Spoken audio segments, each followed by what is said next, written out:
last night, when we are maybe in the second day of our symposium, Polina and I were working on our way back to our dorms. Hi, Polina. It was snowing, and we were so excited about the turnout of the first day. And we were like, oh my God, can you imagine? 10 years ago, I cannot speak English. Polina was playing with Barbie dolls in the snow. Can you imagine that? Now we're surrounded by those maybe brilliant experts from all over the world, and all of you who I assume are also from all over the world and looking into different matters. But we are here because we are really interested in being a global citizen and maybe take part in one of German's crusades of visualizing global leadership. Thank you. Problematic. Okay, thank you, Sherman. So, so what made me and Paulina and all other students who maybe emerged from a non-English speaking Barbie doll playing a little kid into what we are now standing in the front of you to present is that we had a one-year course, or otherwise a fellowship, a responsibility in the EPIIC Forum. As some of you may know, or some of you may not know, that EPIIC is far beyond one symposium. It's a one-year course at Tufts University for our 20-something students to have weekly discussions and to have guest speakers from all over the world, practically 2 each week. It was a really time-consuming course. We basically had one book each week, and plus multiple really tenacious readings. But however, all things can be facilitated because we have so many experts and Sherman himself to help us with our learning so that we can, as Sherman said, explore between the conflict of minds and further and expand our discussions and our thinking. I'm saying that this kind of small group discussions that happen to us on a daily basis are enough to spark our interest and spark our thinking into the issue of European. However, being here, being around with so many experts from all over the world, it's like Christmas come early for us, or maybe for myself, Chinese New Year come early. So, hope you guys enjoyed the first discussions, and I'm here to inform you that the second round of discussions could be happening tonight at 5 p.m. I think so, because we have such a heated discussion that we have to postpone some of our events. So it will be 5 p.m., and the choices have been in your booklet and here on the PowerPoint. Please, as I said before the first round of discussions, please sign up, be there. We love you. Thank you so much.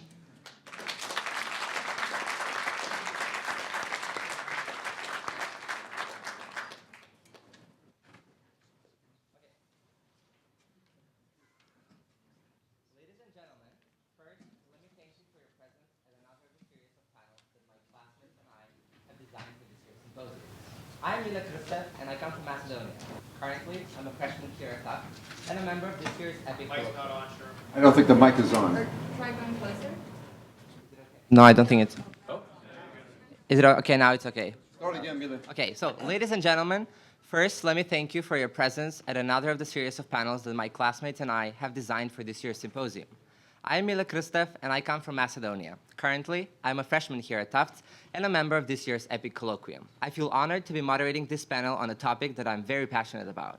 This panel is going to address Europe's dividing lines. As we think of a Europe in turmoil, we inevitably think of the growing fragmentation among the member states, exemplified through the management of the refugee and the Eurozone crisis.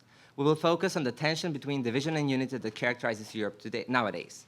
The European project began with only 6 members. Today, the European Union has 28 member states. The Schengen zone has 26 member states, and the Eurozone, 19. What we're witnesses of today is a pluralistic union of nations with diverse historical, cultural, religious, ideological, and economic backgrounds. We are witnesses of a set of supranational institutions that are often a symbol of the differences that have been bridged between these countries in the past. However, have we come to the point of saturation of the unity established so far on the European continent? Are we witnesses of the fading dream of the post-World War II social democratic order? Is it now more than ever in post-Cold War Europe that ideological, economic, cultural, and historical rifts between member states have become too great of an obstacle for further integration? How have the cultural differences between Eastern and Western Europe, the economic differences between Northern and Southern Europe, and the religious pluralism manifested themselves in today's growing insecurity of the future of Europe? Secessionist movements within EU member states, the rise of populism manifested through the far right and the far left, tensions between creditor and debtor countries, and the lack of coordinated policy towards the refugee crisis are only some of the issues that have burdened Europe lately and have opened room for skepticism when imagining a more united Europe. Jean Monnet, often regarded as the founding father of the EU, once said, "Continue, continue. There is no future for the people of Europe other than in union." The question that our distinguished scholars will address today is, have the people of Europe become united in this unity? Here with us we have Dr. Dimitar Bechev, Dr. Sheri Berman, Dr. Elizabeth Prodromou, Dr. Sebastian Royo, and Dr. Xiang Zuotao. Each of our panelists will have 12 minutes for their introductory statements and presentations. After this, we will move to a question and answer part during which our speakers will be able to address each other and comment on each other's statements. We will finish the panel by opening it to the audience to ask questions to our panelists. Before we begin with the panel discussion, I would like to invite two of my classmates, Rasika Gogler and Sean Patterson, to present their exploration of the rise of the radical right through the lens of the Pegida protest movement in Germany.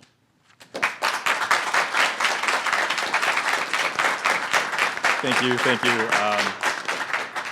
Thank you all for coming this afternoon. As many have pointed out this weekend, right-wing populism is among the most frightening trends manifesting in present-day Europe. But will we be seeing nationalist parties and coalition governments? Are these movements finally able to affect mainstream voters and to sway them to the right? Or is this all just an overreaction? Perhaps these parties will fail as their predecessors consistently have. Rasika and I are here to answer these questions with a case study on Pegida, or Patriotic Europeans Against the Islamization of the Occident, as a new radical right movement rising in Germany. This presentation pieces together the very new and scattered analysis of Pegida into one comprehensive picture. In 2012-2013, I was a Congress Bundestag Youth Exchange scholar placed in East Germany, and I was placed in a stronghold for both the radical right and the radical left. While I was there, I witnessed discrimination and political violence and interacted with many people who would go on to protest with Pegida once I left. This is what ties me to the subject of our discussion today. I was born in Switzerland and I grew up there, but even due to being half Indian, sometimes I worry that I myself could be viewed as a type of other, even in my own country.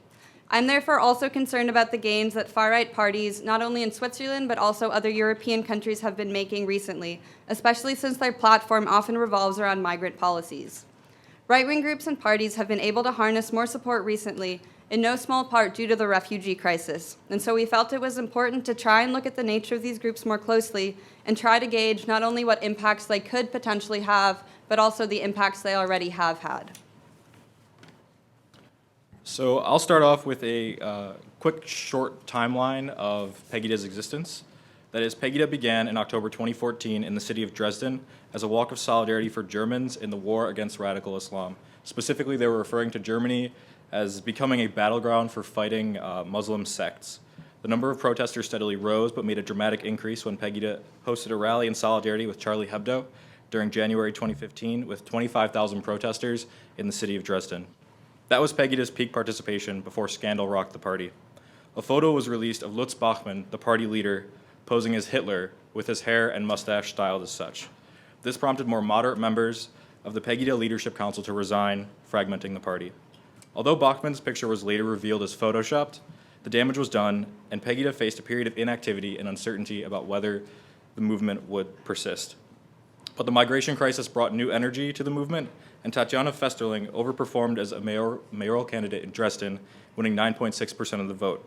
It's important at this point to note that Pegida has really only succeeded in East Germany, specifically in the state of Saxony, and other states have been more effective in limiting the influence of Pegida. However, the Paris terror attacks brought another burst of activity and will carry our analysis of Pegida into the current day. As one December 10th article puts it, Pegida is back. But what does Pegida believe?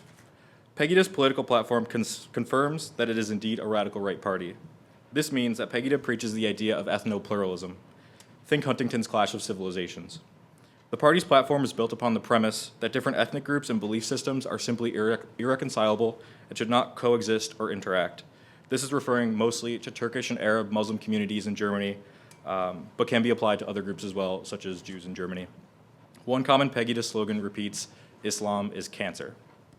The radical aspect of Pegida is that they critique liberal democracy and the order of the European Union, while still being willing to participate in democracy rather than to take up arms and lead a revolution against it. Pegida activists often chant slogans about establishment politicians being traitors and the media being blatant liars. These statements offer a window into Pegida's radical right ideology. So throughout our research, we used a model presented by Tufts professor and political scientist David Art in his book Inside the Radical Right, and we used this model to analyze the case both for Pegida's possible success or failure. David Art identifies two main factors as being key for the existence of a successful radical right party. The first of these is a permissive culture in electoral politics, as opposed to a cordon sanitaire, while the second is having existing opportunity structures to draw upon. So this would be more the existence of institutions and a legal framework. In terms of the permissive opportunity structure, unless Pegida manages to present themselves as far more moderate, the vocal criticism and German legal framework are likely to check the potential power of Pegida. National politicians, as well as counter-demonstrators, have criticized and called out Pegida for being full of prejudice and having cold hearts, which is a quote from Chancellor Merkel. And this is already a large reason that it's highly unlikely that Pegida will be able to establish itself as a political party. Germany also has a hate speech law known as the Volksverhetzung, which exists to curb the incitement of hatred targeted to certain segments of the population. Bachmann himself is being charged under this law, and managers of the Pegida Facebook group are also being investigated for allowing comments that cross the line between purely free speech and hate speech. The fact that the leader of Pegida himself is being indicted undermines the movement and gives the impression that it is not being effectively managed. The movement has also witnessed a lot of internal conflict between moderates and extremists within the group, which has caused internal rifts. This behavior fits in well with the POGO principle, which Art mentions, which is, we have met the enemy and it is us. Resentful factionalism, incompetence, disorganization, criminal activities, and other pathologies have often led to party implosion, often when parties have seen the largest electoral gains. Germany also has a clause about parties that undermine or abolish the free democratic-based order, which rules these parties unconstitutional. This law was invoked to outlaw the far-right Socialist Reich Party in 1952 and the Communist Party of Germany, KDP, in 1956. Lawmakers are currently also trying to rule the National Democratic Party, NDP, unconstitutional. And what these examples show is that even if Pegida were, against the odds, to turn into a successful political party, this more stringent legal framework would surely contain its influence at this stage. In terms of other structures, such as political parties to draw upon, it is also highly unlikely that there will be a merger between the right-wing party AfD, Alternative für Deutschland, and Pegida. Germany's historical memory, culture of contrition, legal framework, and current leadership position in Europe are all reasons to believe that Pegida will not be able to successfully establish itself as a political party. So the political analysis of Pegida might provoke a sigh of relief. Sure, this movement will most likely never affect German electoral politics. However, Pegida may affect the discourse about German identity using political violence and fear rather than seeking election. There are also remarkable social effects from merely the presence of a radical right movement. Pegida breathes new life into Germany's large extremist subculture. Some have speculated that radicalizing factors such as the East German identity crisis, poverty, and underdevelopment were fading. However, the existence of Pegida proves that they are still relevant. Although they have historically formed weak parties, as Rosika has described, the informal network of right-wing activists in Germany is still very strong. Also, studies show that the presence of even failing radical right movements can shift moderate dialogues to the right. Forms of xenophobia and nativism can spread and be normalized informally and through the media. These messages become especially relevant to struggling, frustrated communities in Germany looking for a new solution to their problems that mainstream politicians have not yet provided. And we must also describe the effect that radical right parties have had on violence in Germany. Since 1990, there have been 179 right-wing killings, 500 hate crimes against asylum housing, and the rise of lone wolf radical right terrorism. These numbers are slowly but steadily rising. Most frighteningly here is that 1/3 of these incidents are perpetrated by people with no prior attachment to right-wing movements. Everyday citizens are being convinced to commit these crimes. It is because of these factors I still believe in the urgency to address radical right movements and parties, even if they do not achieve electoral success. It is also worth mentioning that using fear as a political tool is very dangerous, as it causes groups to look inward, and as I've learned this weekend, fear can even cause parts of the brain that are responsible for empathy to weaken or shut down fully. Harnessing discontent with local politics and taking advantage of the migrant crisis to do so can therefore still have very dangerous repercussions psychologically and socially, even without success as a political party, as it creates and deepens a rift between us and them. So, is there a way that we could view the radical right as something positive? And the answer is perhaps. The radical right has brought energy into sclerotic European politics where everyday citizens are less enthusiastic about participation in government. They are aware of the democratic deficit and believe their votes are not impactful. So the radical right brings people into the streets to express their political views. Or more positively and more hopefully, the radical right also brings counter-protesters into the streets.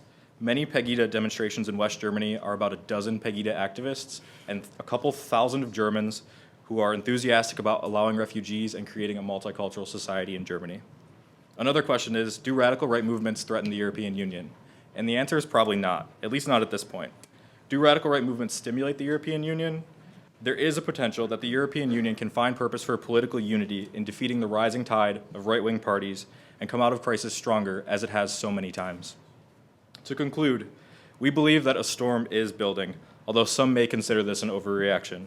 We would rather remain vigilant than be flippant about repeating Europe's tragic past with right-wing extremism. We do not know what crisis may pull the far right back into power, but prevention and proactivity today will be far less costly than seeking a cure in the future. Thank you for your attentiveness.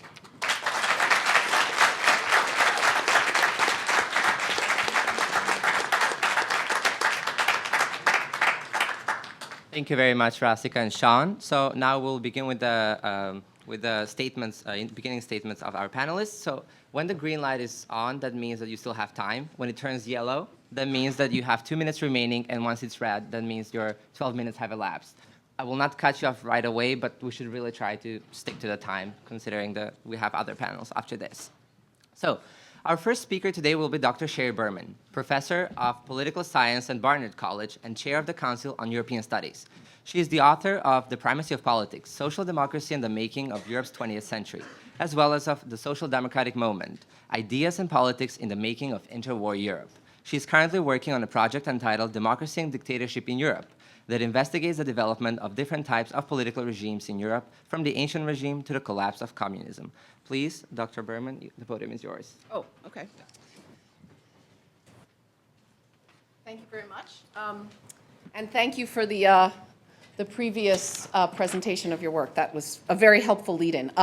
So obviously, we're here talking about Europe in turmoil today, but I think it's important to remember that actually up through 1945, Europe was in even more turmoil than it is today. It's actually really just the sort of 30 or 40 years after 1945 that are so anomalous. And so in some ways, trying to figure out what's going on today means trying to figure out also what made Europe work so successfully after 1945 when it didn't work so successfully before. And as you're all aware, before 1945, in addition to the sort of some minor extremism today and some socioeconomic discontent and political alienation, before 1945, this was a continent that was plagued by wars, that was plagued by real extremism, not just protests, but of the sort of violent beating up and killing people in the street types, and great depressions. I mean, real major economic collapses that caused the type of suffering that we don't see today, with some perhaps exceptions of parts of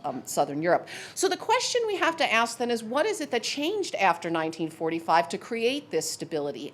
And so what I'd like to talk for a few minutes about, I don't know if I can see the light from here, is some of the factors that helped to create that stability after 1945 and how dividing lines coming from that are part of what we're seeing today. So one of the most important things that changed after 1945 in Europe was that after the Second World War, War, Europeans rebuilt their political economies in ways that were very different from what existed not just before 1945, but before the interwar period. What was built, as perhaps you've kind of talked about and might guess from the introduction that was given of me, was a sort of social democratic political economy.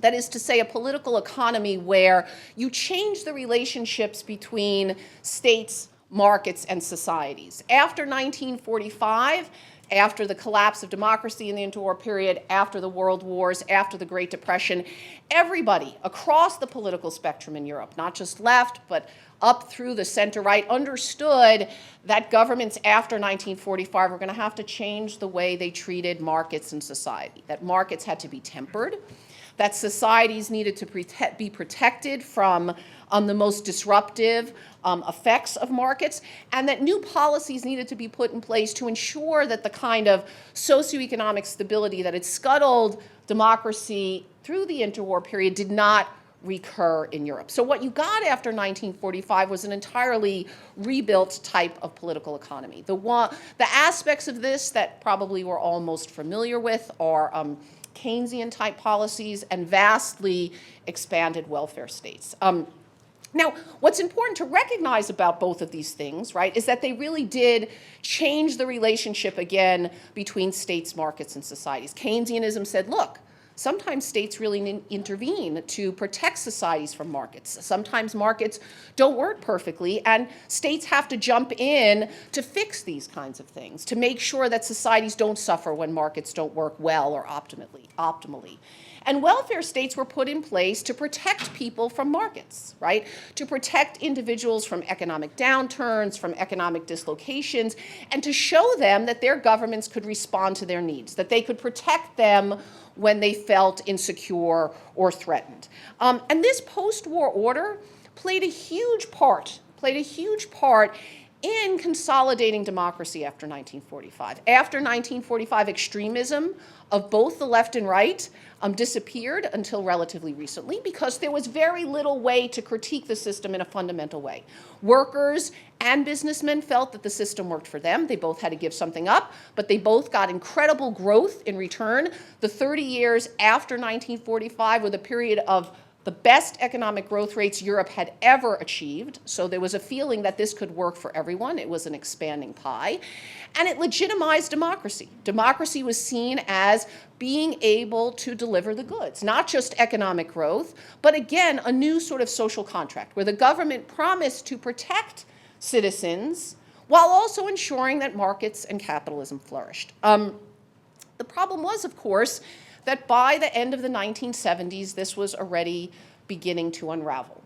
And it was beginning to unravel for two broad reasons that I think relate to your topic today. One of these has to do with economic changes. The world economic order was changing. And along with that, a lot of the policies that were put in place after 1945 were no longer as effective or efficient as they had been for the previous 30 years. And along with that came the rise of new ideologies critiquing this order, neoliberal ideologies, best exemplified, of course, by the rise of Ronald Reagan in the United States, Margaret Thatcher in Britain. People who came to power with the sense that this post-war order was not only no longer working well, but that there was something wrong with it and a new type of political economy should be put in its place. The other threat to this order had to do with the changing social and demographic profile of European societies. Many European societies up through the 70s and 80s were really remarkably homogenous, particularly after 1945. Unlike France, which has a long history of immigration, many other West European countries had very little history of mass immigration before the last decades of the 20th century. These were very homogenous societies, ethnically, religiously, and this really began to change dramatically. It's, of course, accelerated in the last decade or two, but this was really something historically quite new for these societies. And what this brought to the fore was that many of the accomplishments of the post-war order, many of the compromises, really actually depended on a shared sense of kind of national purpose and social cohesion that was much more difficult to maintain when society's demographic profiles began to change. I mean, this is something, of course, we all know very well in the United States. It's much harder to put in place a large welfare state and have an activist state when you have an incredibly diverse society. It's much more difficult to get the kind of, again, social agreement and consensus necessary for these kinds of policies in a more diverse world. But this was something Europeans had not experienced before. So what you had, again, by the end of the 20th century was these kind of dual challenges kind of coming together to really begin to undermine the foundations of this post-war order. Again, economic changes and social and demographic changes. And the problem really was that these things coincided, right? They came together to really begin to eviscerate the foundations upon which, again, not just economic growth and social stability had been built after the war, but upon which democracy had also flourished, right? This was something that was incredibly central to the stabilization of democracy in Europe after 1945. Now, you can also see this, of course, not just at the domestic, but also at the European level, right? When the time came in the last decade or so for Europeans to begin thinking about, well, how do we deal with the problems in Southern Europe? How do we deal with the fact that some countries are suffering much more, even countries, the Dutch, the Swedes, the Finns, who are perfectly happy paying incredibly high taxes to help their own citizens in trouble, were unwilling to do so for Southern Europeans who they felt, well, it was their own making. They shouldn't have gotten themselves into trouble. They have to learn how to do things better. And so the feeling was, what do we owe these people? They've built their own problems, and so it's not our role to spend money to get them out of it. And so these kinds of things began to appear not just domestically within European countries, but at the European level as well, when a crisis again began to undermine the foundations of the post-war order. So again, I guess probably my time is... You have 3.5 minutes. I have 3.5 minutes. So again, I'd like to leave you with these two sort of dividing lines, or these two problems that really have come together to begin to really make Europeans question how to move forward. Again, both domestically and at the European level. The question of what happens now when the economic and social policies that worked for us for decades after the Second World War no longer work, right? How do we rebuild our political economies in such a way as to both foster economic growth, but also maintain social stability, right? This is a major debate and a major problem. If Europeans can't figure out how to do this, we are going to see not just more extremism, but a lot more political and social instability overall. But I'd like to suggest, again, that this problem has intersected with the challenge of dealing with newly diverse societies. This diversity makes coming to consensus, makes accepting large welfare states in particular, but activist states more generally, much more difficult. And again, we see this both domestically, right, in backlashes against what are felt to be groups within European societies who shouldn't be getting the same benefits that older citizens have gotten. I don't mean older like me old. I mean older being had been there longer. But you also see it at the European level, right, which is to say that do we now come together, do we spend more and integrate more to try to solve the problems that are plaguing people on Europe's peripheries, Southern Europeans and others, or do we say, look, this is your problem, it's not mine, and we're not interested in either spending more money or putting more efforts into integration because we just don't want to deal with it. And so again, I think these problems have really come together to create quite a toxic mix for Europe, and these dividing lines have reinforced each other and made it much more difficult for Europeans both at the national level and at the European level to figure out ways to kind of get themselves out of the crisis and turmoil that they're currently in. Yeah. Thank you very much.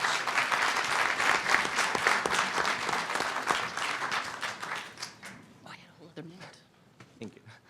Next, we will hear Dr. Sebastian Royo. He is Associate Dean of the College of Arts and Sciences and Professor of Government at Suffolk University and Director of European and Spanish Politics.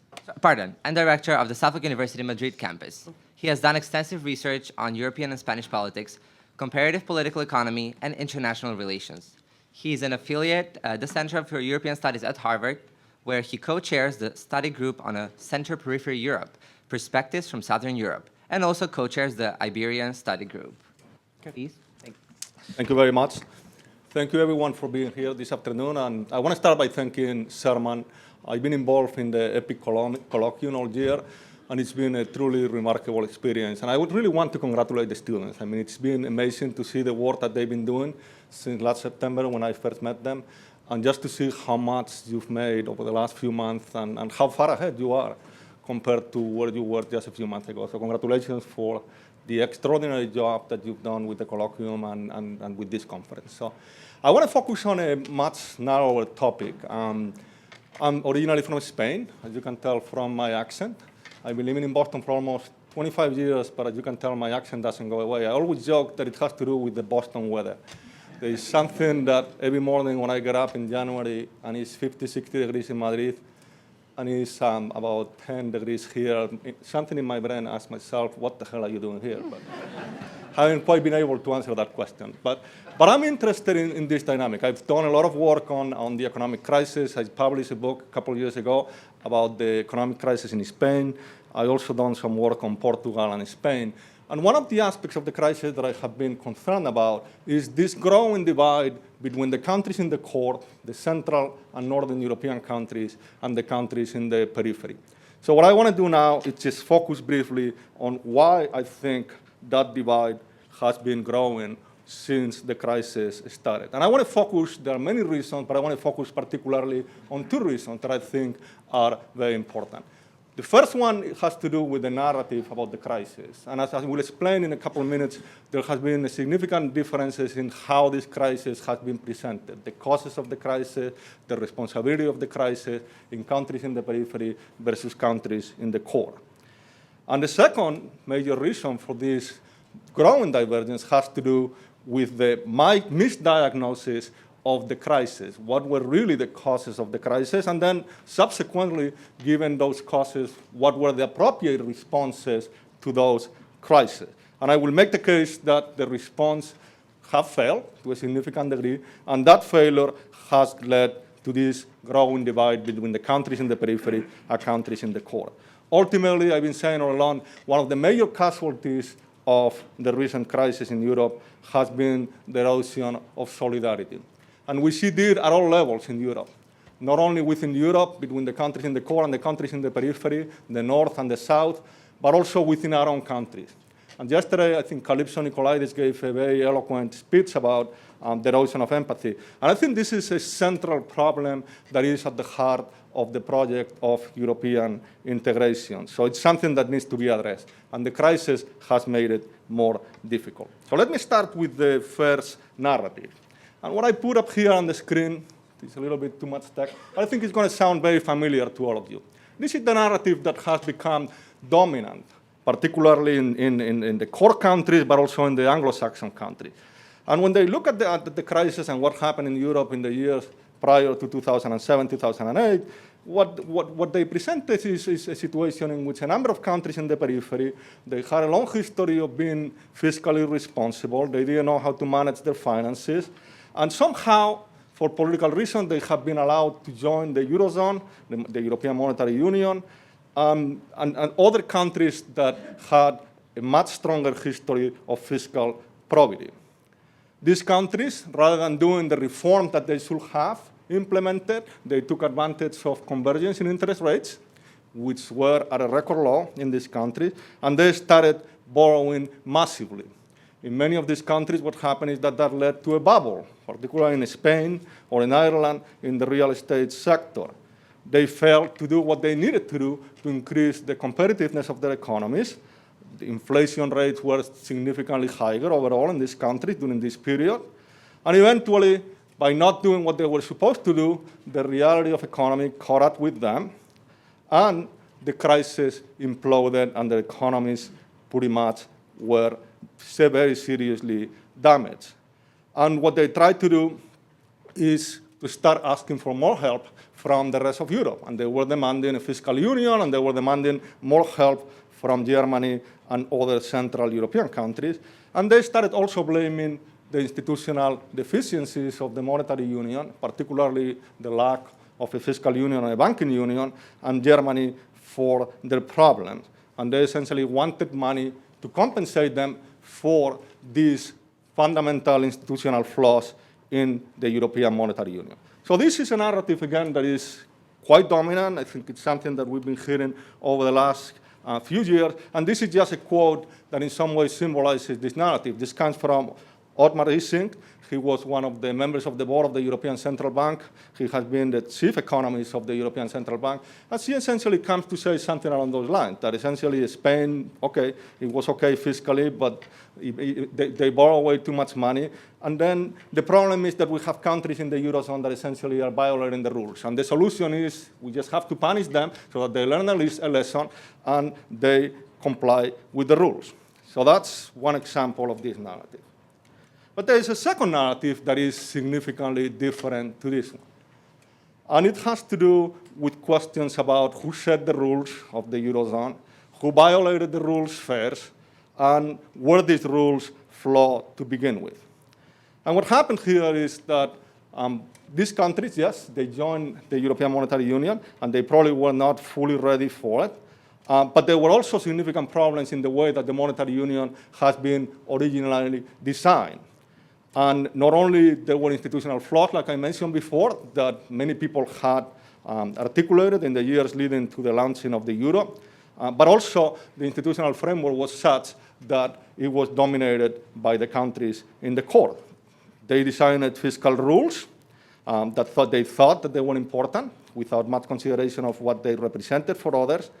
And also something that is quite forgotten in the countries in the core, which is the first three countries that violated the Growth and Stability Pact were Germany, France, and Portugal.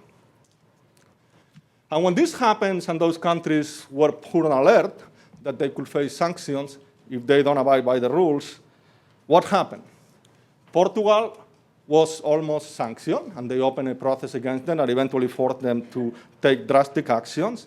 And when it was time to do something with Germany and France, because they were still in violation of the Growth and Stability Pact, what happened? They changed the rules.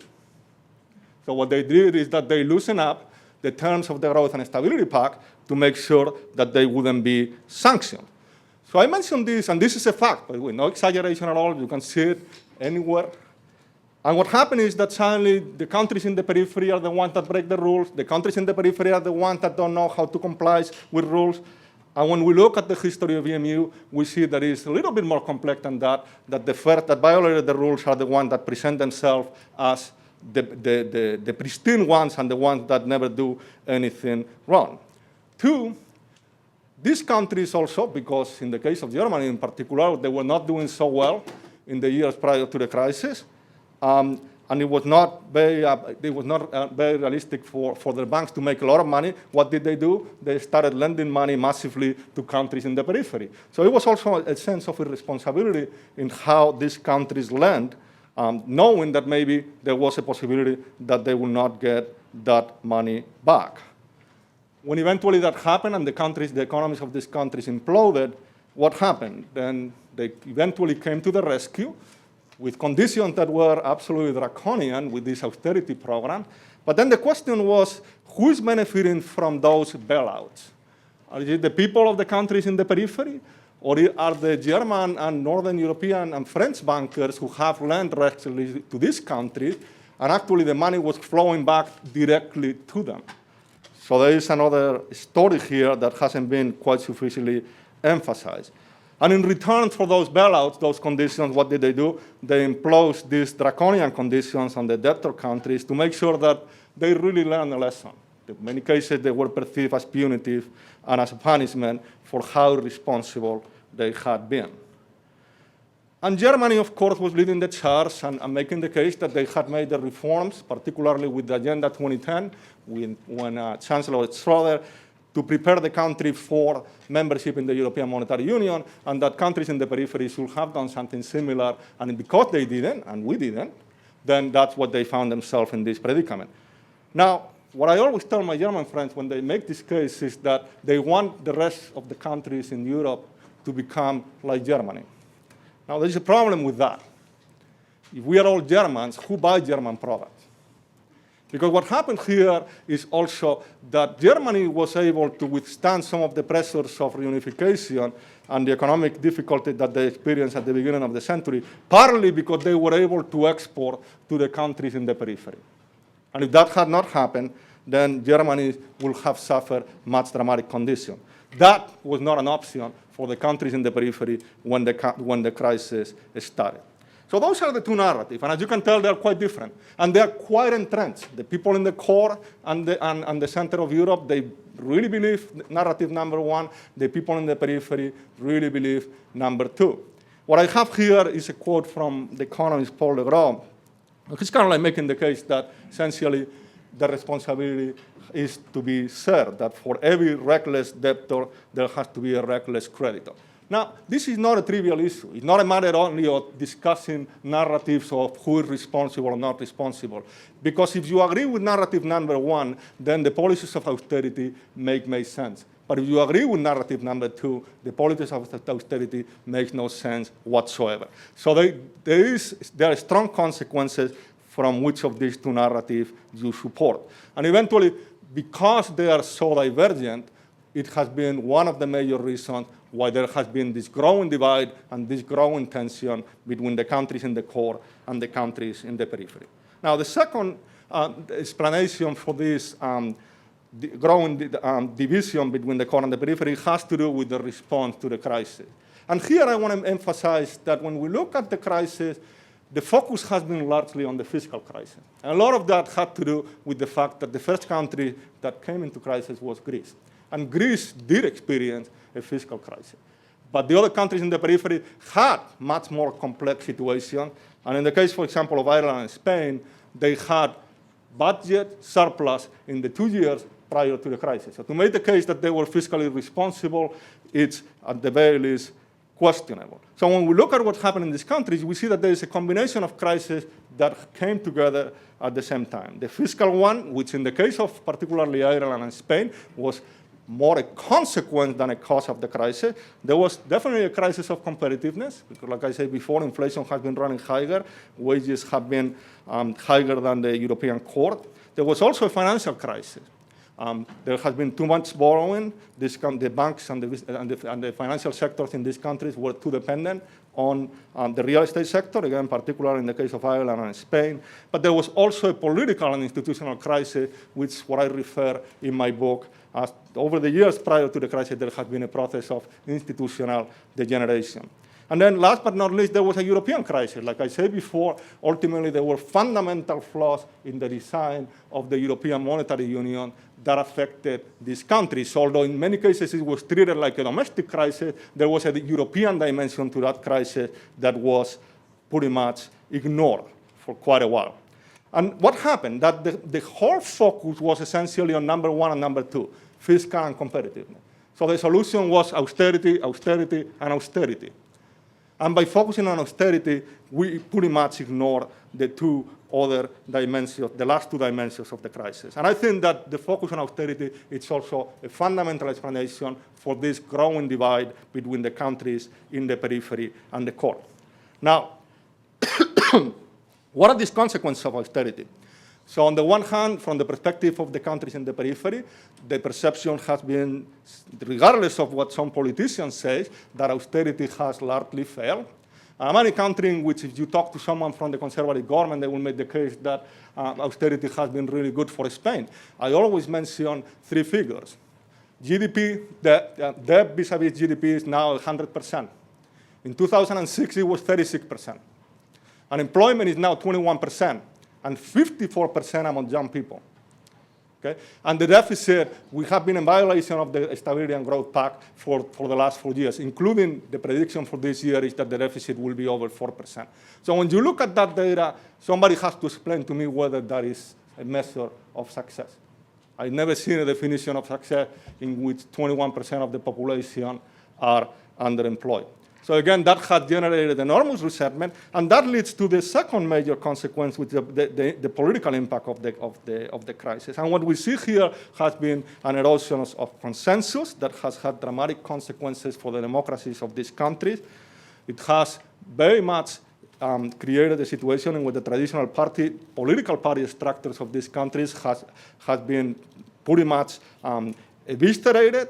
The traditional parties are being questioned. They're losing support in all the elections. There's been growing erosion of consensus in these countries, more volatility, more unpredictability, okay, which has become the norm in these countries. Even in Ireland, we have an election next week, and nobody knows what's going to happen, but it seems clear that not a single party will have enough votes, not even in a coalition maybe, to form government. In Spain, for the first time since the establishment of democracy, we're 4 months after the election, and we still don't have a government. And the emergence of populism, which has been one of the themes of these elections, of what I call the anti-parties. These are parties that are anti-everything. So what we see here is that the failure of the response to the crisis had led both to dramatic economic consequences for these countries and political consequences. How can we be surprised that this has created resentment that had led to this growing divide between the countries in the core and the periphery? And now to finish, I want to say, how can we bridge this divide? What can we do to address this problem? And we all know that the response has to come, regardless of what we heard yesterday from our British friend, from more integration. We need solutions at the European level, and we need more integration at the European level in order to deal with the challenges that we face. But at the same time, we also need institutional reform at the domestic level. And I really want to emphasize that even if we make institutional reforms at the European level, if we don't do it at the domestic level, it's not going to work. And one of the major problems that we have in many countries in the periphery has to do with this culture of impunity and with this degeneration of the institution. We see that citizens are losing faith in Europe. Okay? And what we see is that countries like Spain, that Europe was always the reference. We had the famous philosopher Ortega said that had a sentence that Spain is the problem, Europe is the solution. Now it's the opposite. Most people in the countries in the periphery, they see Europe as the problem, not as the solution. And what we need to do is, going back to what Sheri was mentioning in the previous presentation, a social refoundation of the Eurozone. We need to counter the return to nationalism, which is a problem at all levels, including within our own countries. We need to focus on solidarity. We need to focus on growth. We need to focus on employment, not so much on austerity and deficit.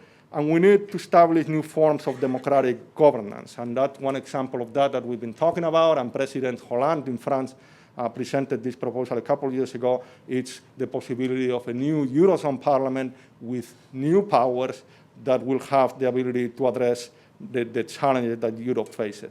And overall, and I want to finish with this, we need a new positive narrative. As long as we within Europe are so profoundly divided in how we understand what has happened and how do we need to respond to it, Europe doesn't have a bright future. If we can build a narrative around the issues that I just described, I do hope that Europe can move forward and continue being the light in the hill. Thank you very much.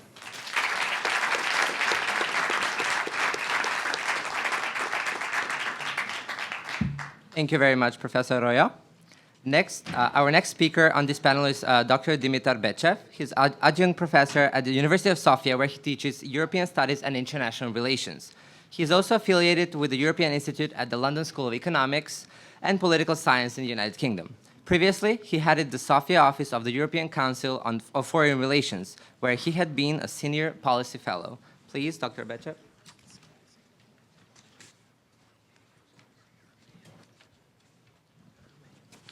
Thank you, Mile, for this kind introduction, and thanks to everyone being around. It's one of the most difficult sessions in my experience at conferences after lunch, but we have plenty of food for thought here and certainly lots to discuss. Professor Royo's presentation reminded me of a joke. These days, Europe is so unpopular. It's indeed a problem for many of the countries. And nobody's in love with the institutions. In fact, the most popular European institution these days is Eurovision. For those of you who follow, this is the one that citizens relate to. They follow the entries, they vote, and they kind of affiliate themselves with Eurovision. But what is interesting about Eurovision is the membership. I mean, who gets to participate in Eurovision? You have Israel, you have Ukraine, you have Turkey. And it tells you something significant about the most important divides in Europe. Now, if you think about politics in general, the most relevant, pertinent boundaries between ins and outs, who belongs to the political community, who is out. And this is one of the vexing problems in Europe, which I want to discuss now, this dividing line. I want to look at enlargement policy and focus on the case of Turkey. Now, compared to the nation states, what is significant, what is really interesting about Europe is how blurred are the boundaries between ins and outs. Who belongs in? Now, Miller in the introduction mentioned Schengen, all the membership of Schengen. Well, guess what? Liechtenstein is in Schengen, Switzerland is in Schengen, Norway is in Schengen. All countries that are not part of the EU. At the same time, you have a bunch of EU members who by choice or by exclusion from the center are not part of Schengen. So UK, even in the best of circumstances, I don't see it becoming part of Schengen. Bulgaria, Romania, Cyprus. Now, the Eurozone, another interesting example. Actually, there are cases in Europe of unilateral Eurozation. The Republic of Kosovo is part of the Eurozone because back in the day they chose the German mark and then by default they became part of the Euro as well, as is Montenegro. Just goes on to show this flexible geometry of Europe. If we think about the European Union as a bundle of regimes, many of those have been extended. And Turkey is an interesting case in point because it belongs to some of those circles. And one of the themes about the European Union that is so salient is ambiguity and openness. And that's not something new. That's also the case of history. Think about Europe in 1958, right? 1958, the Treaty of Rome comes into effect. Now we have the European Economic Community coming into power. Now, much of Europe is excluded.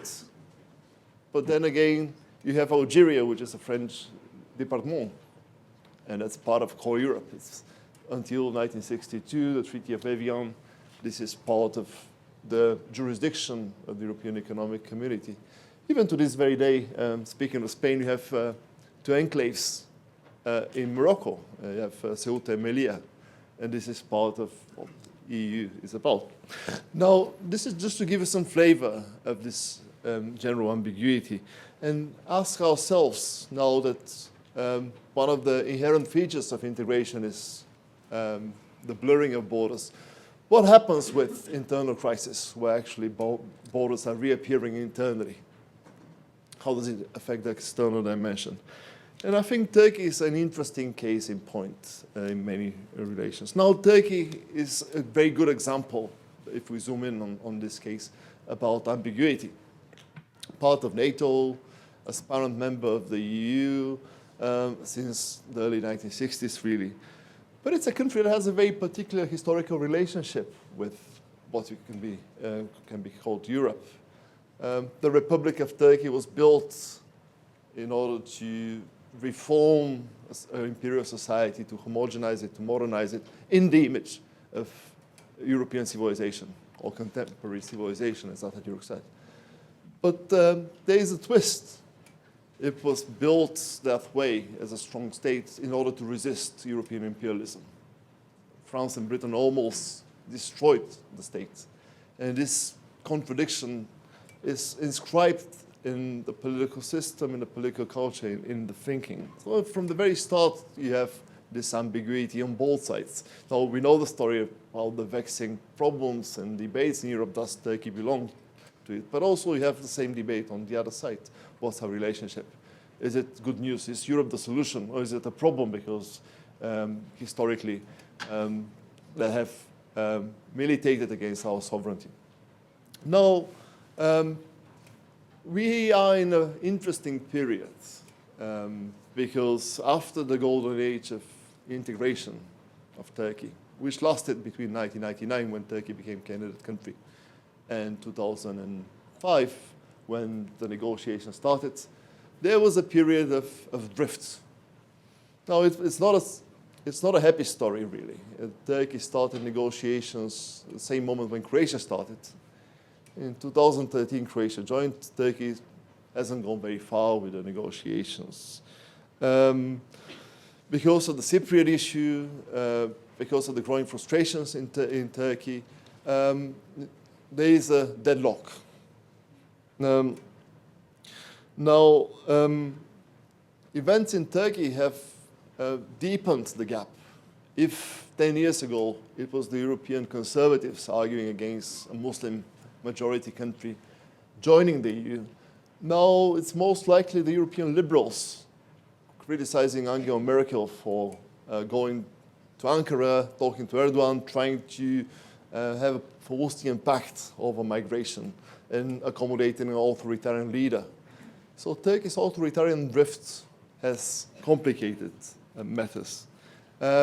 Europe's malaise has strengthened the sense in some circles in Turkey, certainly the ruling AKP, that they can do it themselves. They're up and coming. They're one of the new rising powers, whereas Europe is a declining power.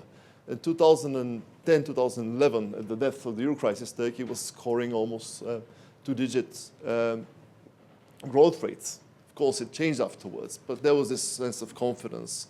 Turkey was to change the Middle East in its own image. It was diversifying trade relations, and kind of it was the new kids on the block. Not just a peripheral country, but a center of its own world.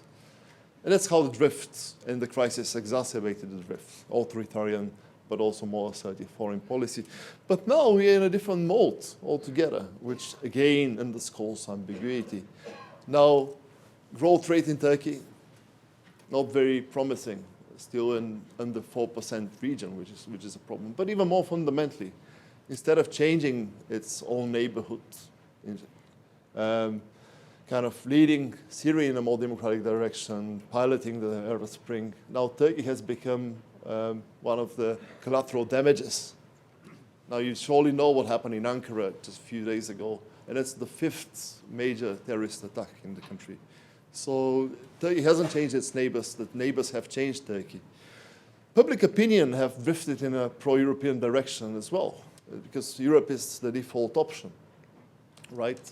This is the secure option, the fallback. Support for membership is going up. Even more interestingly, the crisis in the Middle East has illustrated how closely knit together are Europe and Turkey. Now the leaderships have different values. Maybe negotiations not going anywhere. But the fundamental fact of interdependence is so much salient. Migration underscores it, but also I'd say the economy underscores it as well.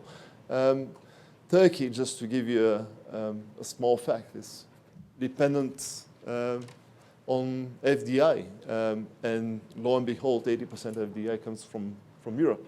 So to grow, this country needs Europe, and now we know that to have a workable solution on the migration issue, equally Europe needs Turkey. So certainly we can argue that over the long term, EU and Turkey are better together, which doesn't necessarily mean that this is how politics will play out, because we live in the short term, and short term is this divergence, and the dynamic is playing out. But I think the more fundamental issue beyond the Turkish case study is what happens with enlargement. And what is the impact of the crisis on enlargement for all the countries around the periphery, or the periphery of the periphery indeed. Like if you look at the Western Balkans, you can see that, for example, in the banking sector, you have the Greek banks, you have the Italian banks, and I've written a paper saying this is the periphery of the periphery, one more layer. So what happens to those countries? Is Europe the solution, or is it a problem exporting its instability? What kind of Europe emerges? Just to pitch another question. The kind of closely integrated, federalist, centralized entity foreseen in Maastricht, or a more loose intergovernmental flexible geometry political entity that can accommodate difference. Is that a good thing? Is there a trade-off? If Europe is more loosely constructed, if there are multiple circles of belonging, does it come at the price that it means that you don't have to change, you don't have to democratize, you don't have to reform your economy to be part of the club? Now, if Turkey and the EU strike a bargain on refugees, does it come at the price that Turkey doesn't need to implement democratic reform? So this is the main issue. I don't think the crisis has changed fundamentally the dynamic. The magnet effect of Europe is still there, the European Union. But the contents have surely changed. And this inside-outside divide will remain probably the most significant one. We can also discuss in the Q&A the case of Russia, which is also very interesting. It's another ambiguous case. But thank you a lot for your attention.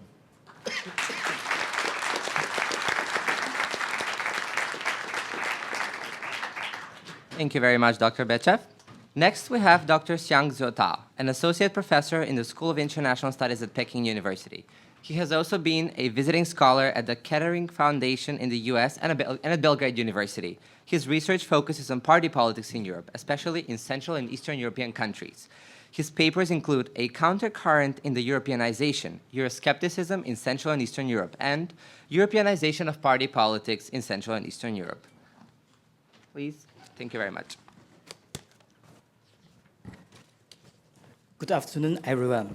It's my great honor to join you all to discuss the issue involved in Europe, especially in the dividing line of Europe. What expedites the step of the EU to extend its boundaries? The traditional theory of international relations provide us with alternative explanations from idealistic perspective and realistic perspective.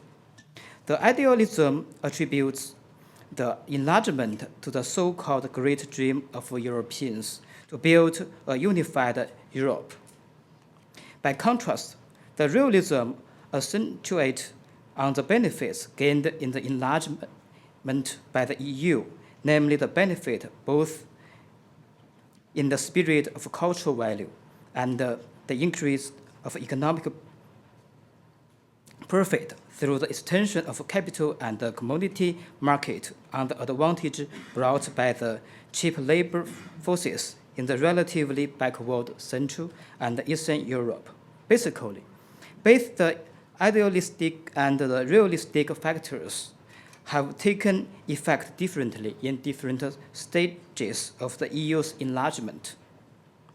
In the first beginning, though, realism played almost a decisive role in the promoting the establishment of the European Council and the European Coal and Steel Community. Idealistic factor has its own important position in that process. For the founding fathers of the EU, in especially the Germans, such a cooperative institution was the only way to avoid Germany returning to its traditional aggressive path. Nevertheless, in the EU's enlargement during the post-Cold War period, the realistic factors seemed to be overemphasized than the realistic ones.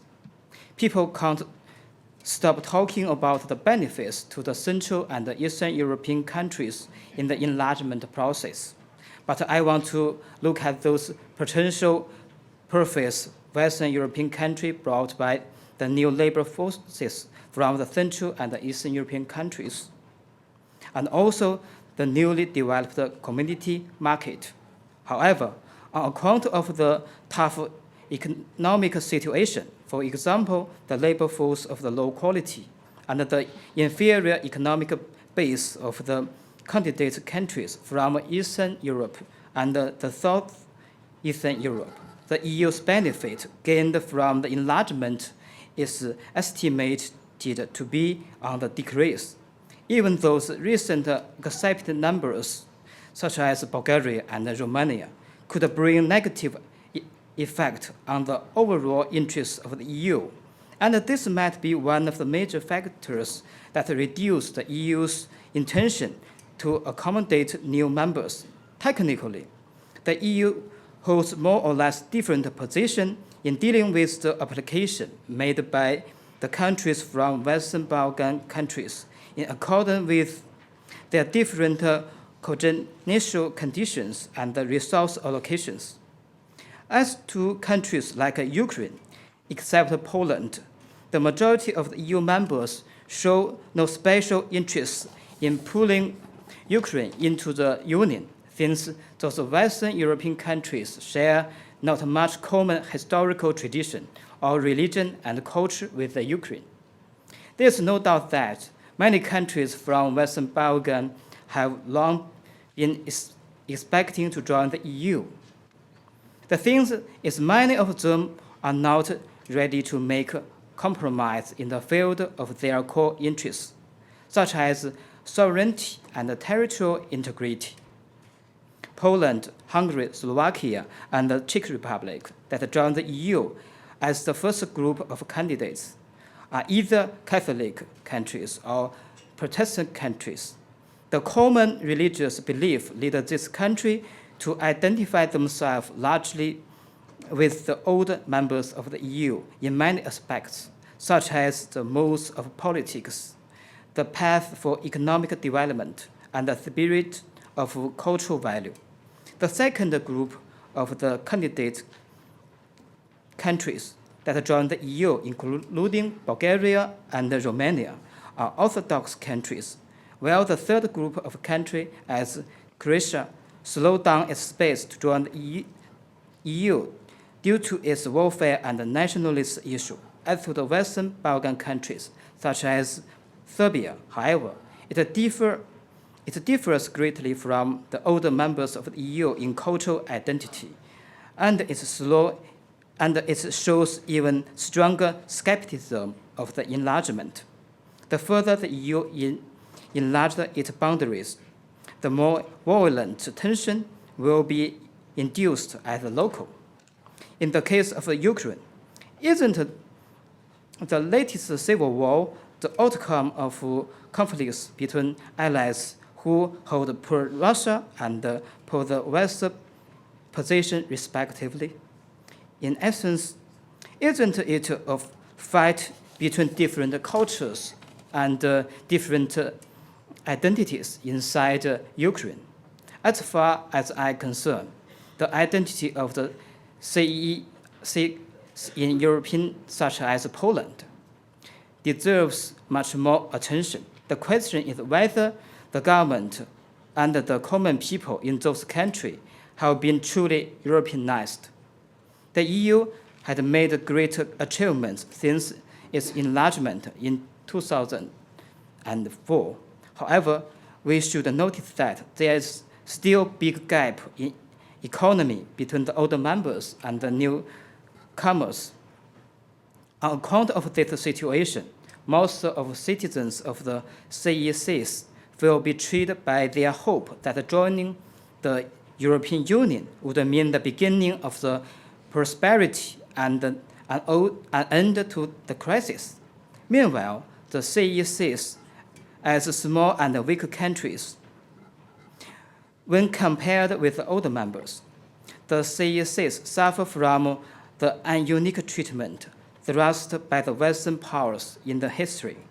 After the Cold War, for those CECs, the accession into the EU is inevitable, since small and weak countries call for protection of the great powers.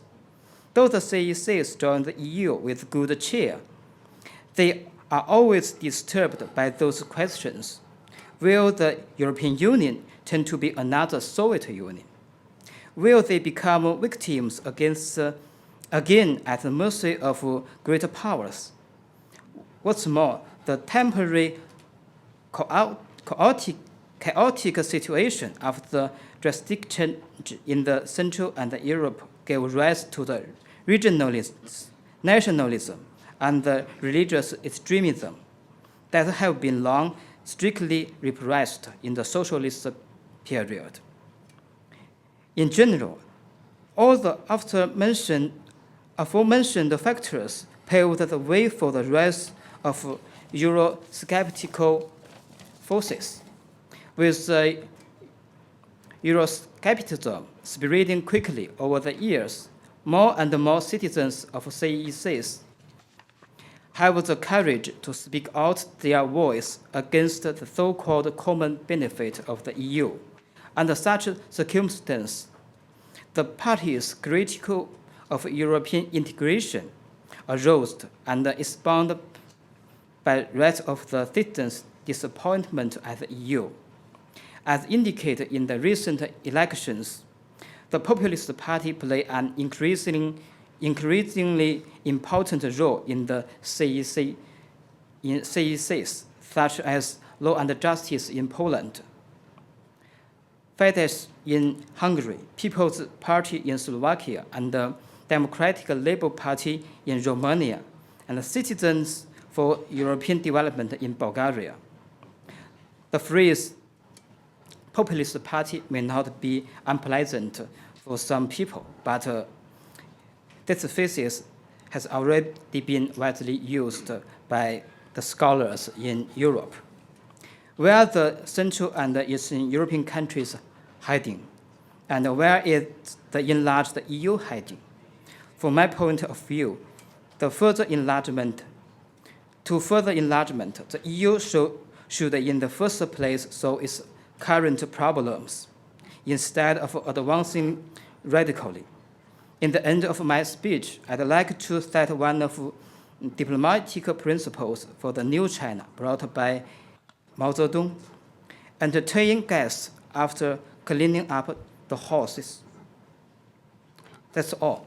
Thank you for your attention.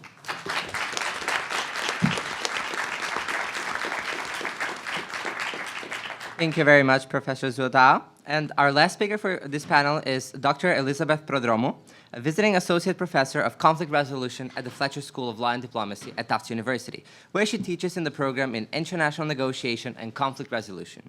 Before coming to Fletcher, Dr. Prodromou served a diplomatic appointment as vice chair and commissioner on the U.S. Commission on International Religious Freedom, and since 2011 is a member of the U.S. Secretary of State's Religion and Foreign Policy Working Group. Thank you. Last, but I hope not least. So I want to begin by thanking everyone and offering a few personal observations that lead, I think, naturally into my remarks for the panel. Above all, I want to echo the sentiments by so many speakers and panelists who have come before me in expressing my thanks, my excitement, and my awe for those who have inspired, supported, and organized and executed this days-long tour de force exploration of Europe in turmoil. I was a neophyte at the start of this year, this academic year, when it came to the work of IGL and EPIIC. I had my introduction to the work of IGL and EPIIC with the course, the EPIIC course. I've been drawn over the course of this year into one of the most exciting hybrid initiatives that I could ever have imagined. I had an enlivening sequence as a guest speaker in the EPIIC class in December, discussing religion and politics in Europe, and that was my first glimpse into the kind of vibrant intellectual curiosity and I would say organizational fearlessness, and I commend all of you, that you EPIIC students have exhibited and that ultimately has been the stuff of this conference. For you students and for those who have come before you, and certainly for all of those who you will undoubtedly influence, the gift of working with Sherman Teichmann is one that you clearly and rightly cherish. It's a rare person like Sherman, both mentor and muse, who enters the lives of students. And it's rarer still to encounter the kind of collaboration between Sherman and the Benditson family that gives students and faculty alike the opportunity to understand and to practice what it means to be an informed, engaged, committed global leader and citizen, and also to embrace what it means to be a hybrid. Now, by hybrid, I mean someone who is a deliberate disciplinary trespasser And I'm using the term here of the late, great European economist Albert Hirschman, who was writing and practicing cross-disciplinary and interdisciplinary work before it was fashionable. I'm a political scientist, and my work focuses on the intersection of religion, security, and democracy in Southeastern Europe and the Near East. I also had a short, happy career as an international banker after I finished 6 successive years at Tufts and Fletcher as a double jumbo.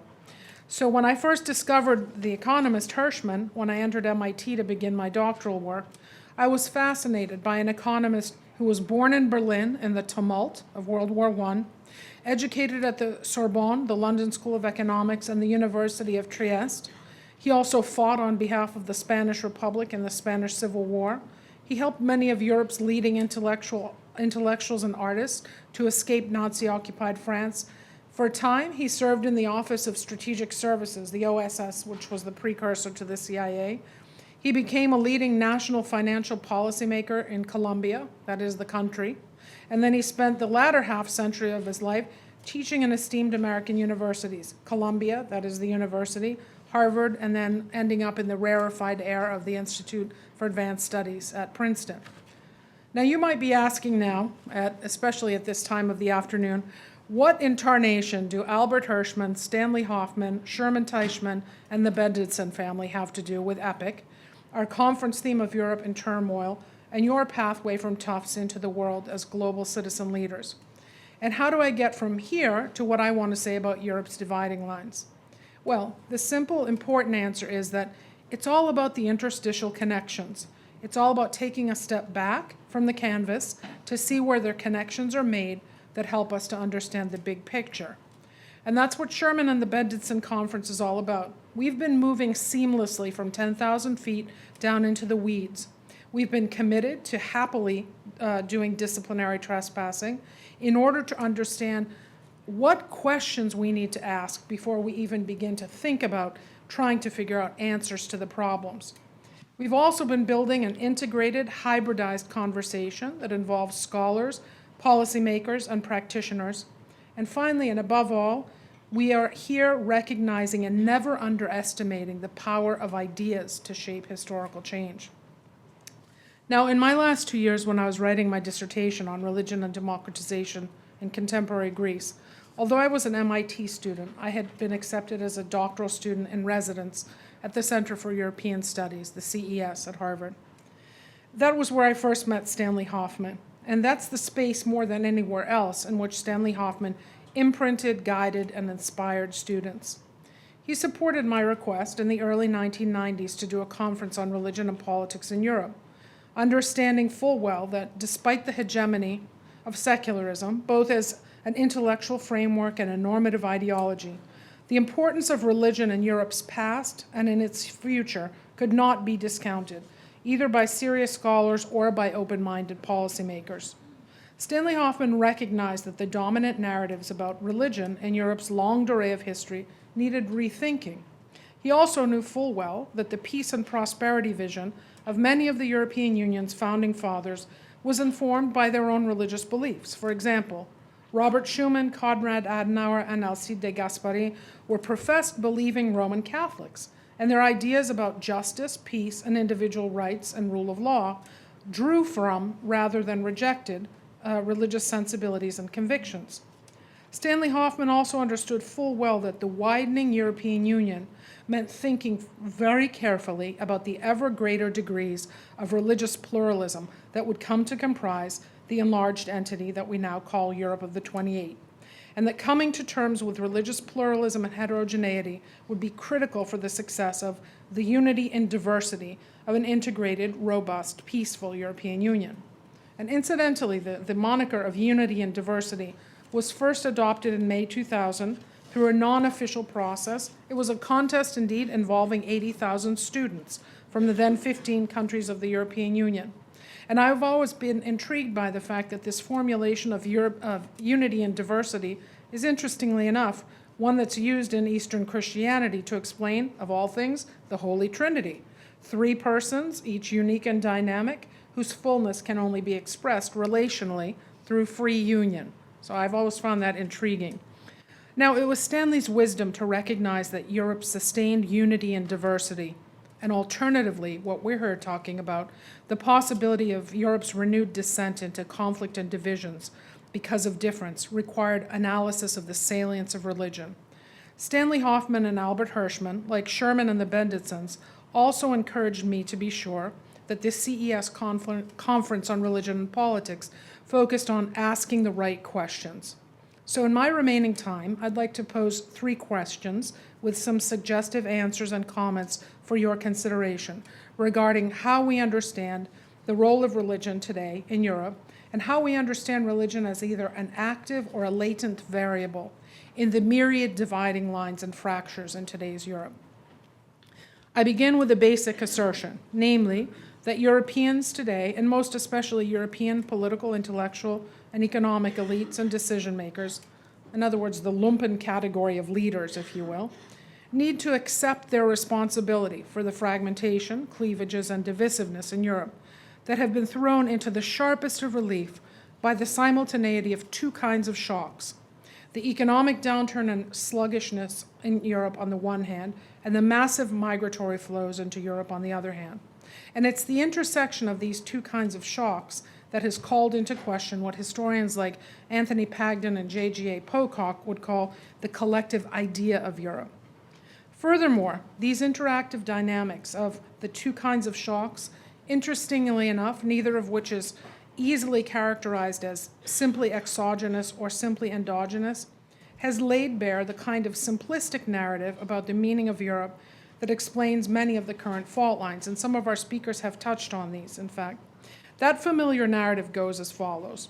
Simply, Europe is a modern, post-religious, secular space whose religious roots lie in Western Christianity and whose success as a peace prosperity project has depended on the taming, and read that as privatization and decline, of all religious ideas, commitments, practices, actors, and affiliated social and political organizations.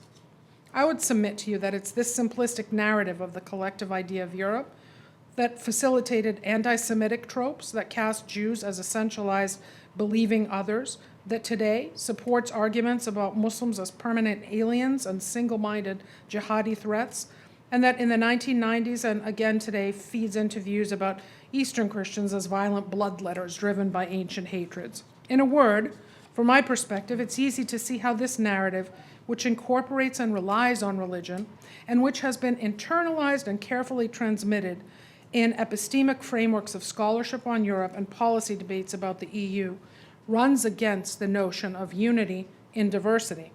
So given this assumption, here are my 3 questions that I'd like to propose to you. And I would also suggest that it's time at this moment that we undertake unvarnished, mature self-criticism, pushing aside the arrogance and denial that created the permissive conditions for the fracturing of Europe, and that in a pessimistic read is putting the European project at risk. Following last night, Calypso Nicolaidis' arguments about empathy, we now have a moment of opportunity and a circumstance that demands empathy and acknowledgement of erroneous ideas about otherness. We can self-correct and discover the possibilities of creating a stronger union. So, question 1, what is our timeline? By this, I would ask us to consider what's the starting point for the meta-narrative that has shaped the collective idea of Europe as it relates to religion. Here I would call our attention to the timeline of the longue durée, which forces us to consider, as in the work of Marc Bloch and Fernand Braudel, the deep historic processes and structures that have given rise to current notions about what is Europe and who is European, and which directly affects discourses and practices in the political party terrain, in policies about migration, external and internal borders, and identity categories of inclusion and exclusion. Mario De Caro touched on several interesting features of this long historical trajectory on the opening night of the conference, but one point I think bears our consideration.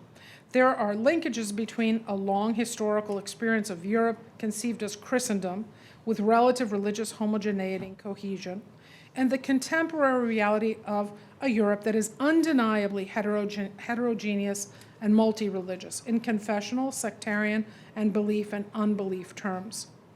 So the policy challenge here is then to recognize the long historical delay, but not allow it to function as a kind of straitjacket, to draw on that long historical delay to ensure that ideas about universalisms in rights and civil and political liberties are applied to the contemporary religious heterogeneity of Europe. Question 2, how do we think about a territorialized Europe with external borders, and what does this imply in terms of the religious content of Europe as a cultural and identity space? Here again, thinking about history, the territorialization of a geographic entity called Europe is inextricably linked with two phenomena, the rise of the state and the demise of empire. Both have implications for and are linked to religion. After all, the origins of the state lie in Western and Northern Europe and cannot be understood apart from the wars of religion. I call your attention to Dan Philpott's wonderful formulation of no religion, no Westphalia. The emergence of the state in Europe is inextricably linked to the religious civil wars between Roman Catholics and Protestants. And at the same time, the territorialization of Europe into states occurs with the collapse of empires, the Habsburg, the Russian, and the Ottoman, with ideas about self-determination and nationalism rooted in either the overlap of religious community and national community for arguments and justifications for the creation of the nation state, or in the establishment of sovereign states opposed to the power of churches, or more commonly in arrangements whereby new states work collaboratively with religious organizations to instrumentalize religion for purposes of creating national political imaginaries whose territorialized borders would be protected by the state Leviathan. So ultimately, the territorialization of Europe as a collection of nation states occurs in connection to religion. Here's my final question, and I think that red light means I'm done, okay? Why is the unexamined equation of secularism and Europe important? I would submit to you that it's safe to say that most scholars and policymakers have long taken for granted the essentialized equivalent of Europe and the European Union as a secular project. The treaties of Augsburg and Westphalia, as I mentioned, were the answers to the wars of religion amongst Western Christians and marked a definitive shift in legitimacy to the monopoly power linked to force of sovereign states and the defeat of churches as transcendent sovereigns. The horrors of the Armenian genocide and the Holocaust were also a reminder of the capacity of religious imagery and imaginaries to fuel the worst kinds of mass killings, reinforcing the commitment to a notion of Europe as a secular space where religion was separated from the state, relegated to the private sphere, and committed Jacobin secularists expunged from people's worldviews and behaviors. Now, the problem with this narrative is that it relies on pretense and runs aground of facts. And let me give you a few quick illustrations. As I mentioned before, the founding fathers of the European project and their own commitment to religious belief. Examples like the articulation of the Cold War as a fight against godless communism, which necessarily put Europe on the side of faith and freedom.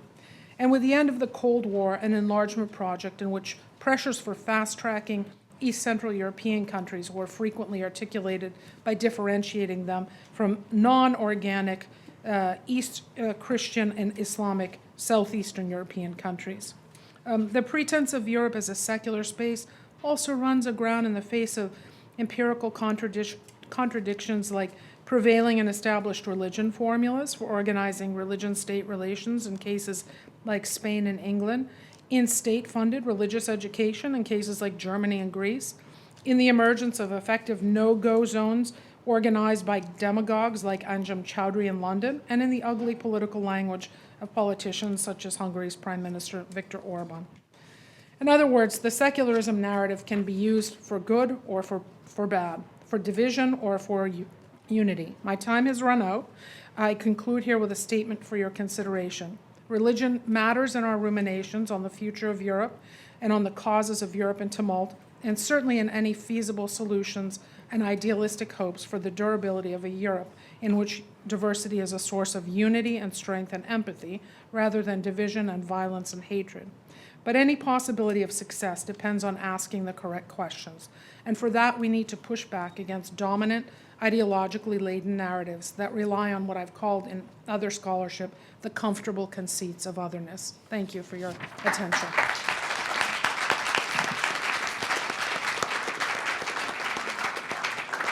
Thank you very much, Professor Prodromo. So now I'm opening the panel to our panelists to ask questions to each other and to respond and answer to some of the questions that they posed during their presentations.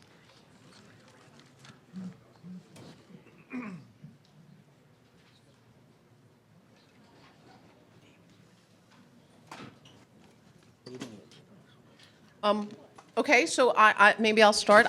Maybe I'll begin with a question to Sebastian. So Sebastian, during your presentation, you laid up on the PowerPoint above us the two different narratives of the European crisis, and clearly came down, I think, despite portraying them both as kind of held by a wide variety of Europeans, on the side of the second. That is to say, on the side of the narrative most often held by people in the periphery. But isn't the real problem that both of those narratives are in fact correct?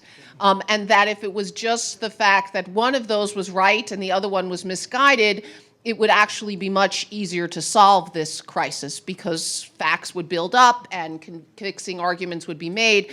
But isn't the real tragedy that in fact both are equally supported by facts, equally plausible, and therefore it's very much more complicated to figure out a kind of way out of the crisis that's not only economically but also politically viable?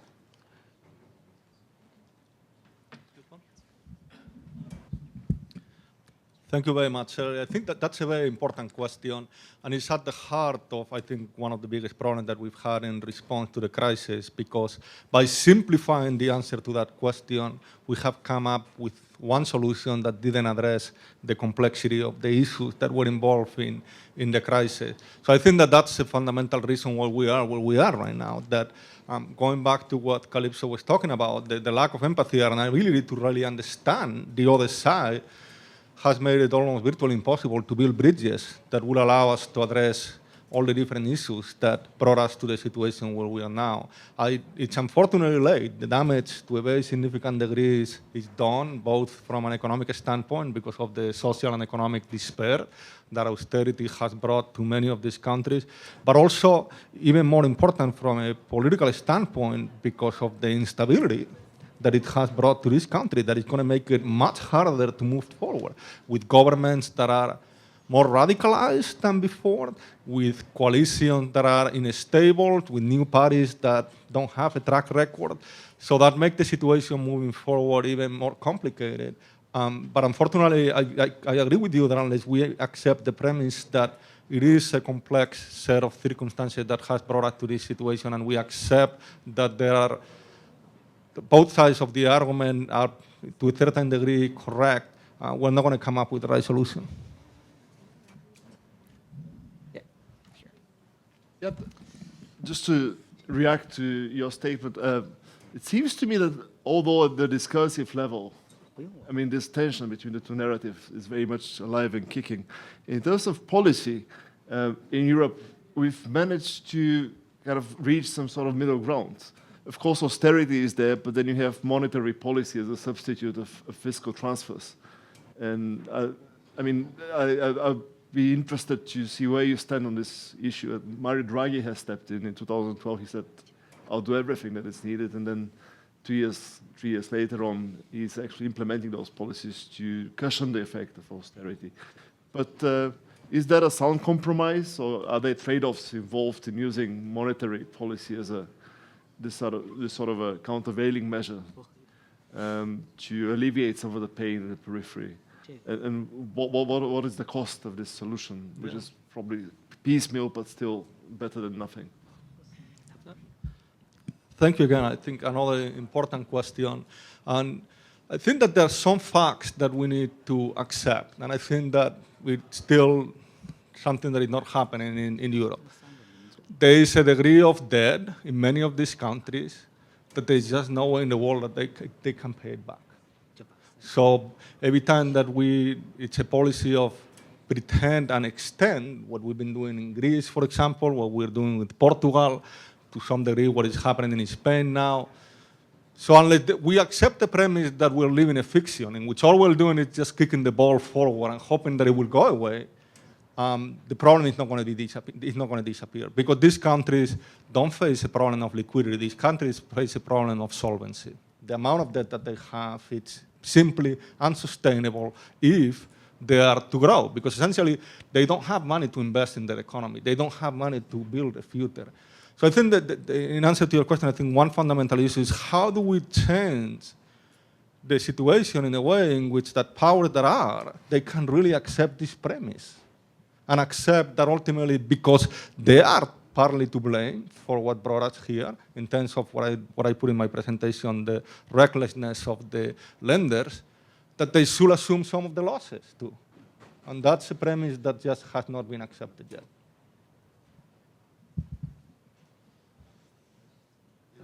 Does any of the other panelists have questions? If not, we can move on to questions from the audience. Okay, so anybody who would like to ask questions, if you can stand behind the microphones, and I will be calling one by one from each side.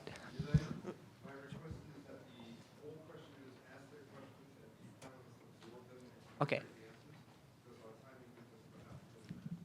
Okay, so then we will start from this side, and then we can go, one person from this side can ask the question, and then we'll move on to this side. The panelists will collect their questions, and then we can start from that side, and they will be responding to all the questions that are addressed to them. Please try to stick to one question per panelist. So, I mean, just address your question to one panelist. So let's start from here. Thanks. Jed Schwartz, Somerville. The question is directed to Dr. Royo, and it's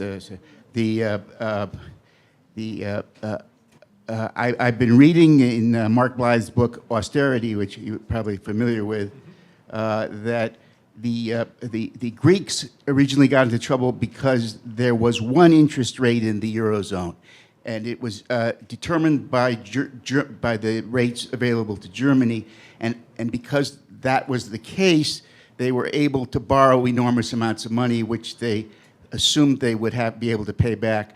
But then later, the number of interest rates in the Eurozone splintered to 14 or 19. I think it's 19. How did that come to be? I mean, something like that wouldn't have been a natural result. Something must have happened. Somebody must have, something must have happened. What happened? Could you answer that? And I think I'll limit my question to that. Thanks. Let's go to this side now. Yes, I'm Remy Martin from the United States Military Academy at West Point, and my question is for Dr. Perdomo. Doctor, my question is regarding your talk of secularization in Europe, and is more specifically towards Muslims. And I was wondering on how that secularization has the effect of creating a sense of misunderstanding of what the faith is about, and also just how a better communication could help alleviate, let's say, terrorist attacks, people feeling marginalized in a society that they don't feel accepts them because of a misunderstanding. Thank you. Hi, I'm Jenny from Roma Tre University. I have a couple of questions for Dr. Royo. Okay, the first one. What did I do wrong that I'm getting some questions? No. I appreciate your presentation. Just in your presentation, there was a sentence that said that crisis will be over if weaker countries gain competitiveness. So in which way? Because we are in Europe and we are led by neoliberal model. So in economic theory, that brings to reducing the wage in order to reducing the prices and to export more. So I'm worried. I don't know what you mean. And the second question, you quote De Gros, 2013, and according to the quotation, the crisis starts from a trade balance crisis. So, and according to De Gros, also the public debt is an external debt in the Eurozone. So, I would like to know more your opinion about this, about the public debt as an external debt in the Eurozone. Thank you. My question is for Dr. Berman regarding the narrative you gave about the social democratic period of Europe following the Second World War. I think if you look internally within Europe, it's a lot more complicated than the sort of harmonious progress of social democracy. If you look, Spain and Portugal were ruled by fascist dictatorships through the 1970s. Greece had a civil war and then a military junta. France in 1968 had millions of workers go on strike with a mass upheaval that threatened to result in the downfall of the government.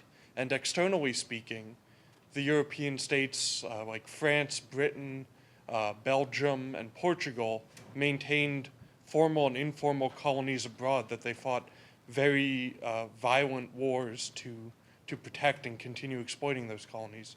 So isn't it a lot more complicated than the sort of harmonious social democratic narrative? And given that, is that really a model we can look to in terms of restoring that? And if it is, what type of changes would there need to be? Can you identify yourself? I'm Keith Leslie. I'm a student at Clark University. Hi, I'm Charlie Sennett. I'm a journalist, and I'm the head of the Ground Truth Project. My question is really about, well, it would be directed at Dr. Berman and Dr. Bechev, but would welcome anyone who wanted to address it. The moment we live in is often compared to the time that preceded World War I. And this theory is put out quite a bit, particularly interesting on the 100th anniversary of Sykes-Picot, to be watching the Sykes-Picot lines unraveling in the Middle East. I would love to hear from both of you your thoughts on that comparison. What do we need to learn from the history of World War I about the modern state of Europe? Thanks. My name's Claire. I'm from Trinity College Dublin, and my question is for Dr. Bechev. I was just recently, you were saying how it's now the liberals in Europe who are kind of saying we have to be careful about Turkey because of the undemocratic, kind of autocratic system there, versus it being a very strategic and fiscally strategic allyship. And what extent, where do you think that line is going to come to in that question? And related to that, do you think that the recent talks between Merkel and Erdogan on the refugee crisis has allowed Erdogan to really accelerate his recent campaigns in southeastern Turkey, and also with the academic freedom speech that's been there? Thank you. My name is Daniel Mandel. I'm an EPIIC alum, and my question is also for Dr. Bechev. If Turkey had gotten into the EU 5 years ago or so, it would have had to deal with the Euro and economic crisis, and as well as the current migrant crisis, with a whole host of responsibilities and obligations. Since it has not, though, it's been able to basically sit on the outside and perhaps just go, yeah. How has being able to observe this, not being in the EU, actually impacted Turkey's populace and Ankara's desires to get into the EU? Thanks to everyone. My name is Raul Alwani. I'm a Tufts and EPIIC alum. So thanks, Sherman, for having me back. My question is for Dr. Prodromou, and the question about religion versus secularism and that sort of combination.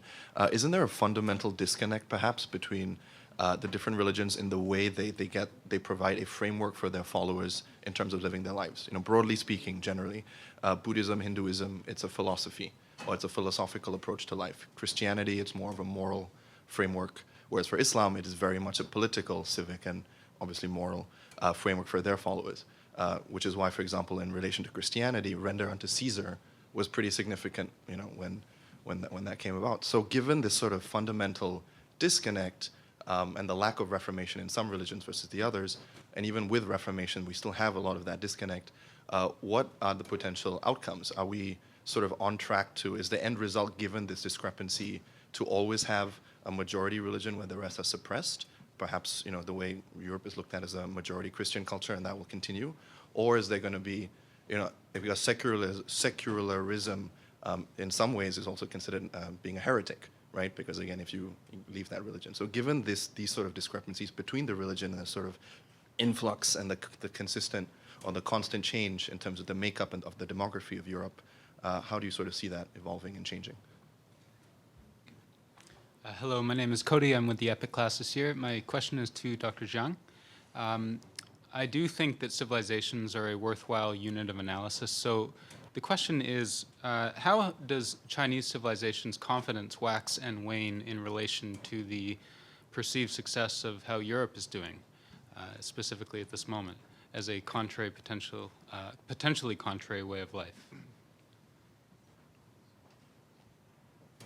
Craig Slater, I'm a Tufts alum. Is there any hope?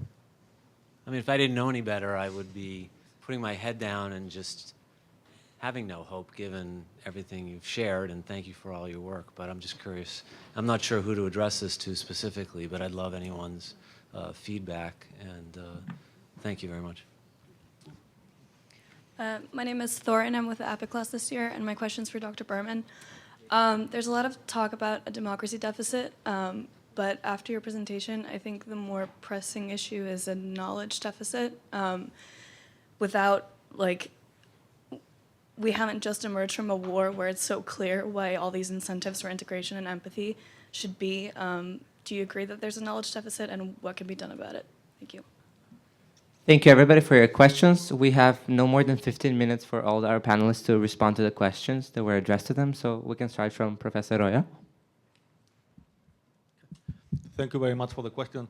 So very quickly, the first question, how did it happen? In some ways, it was a very straightforward story. So these are countries, and I'm referring to the countries in the periphery, and it pretty much applied to all of them, that in the year prior to joining the European Monetary Union, they were relatively non-competitive compared to the countries in the core.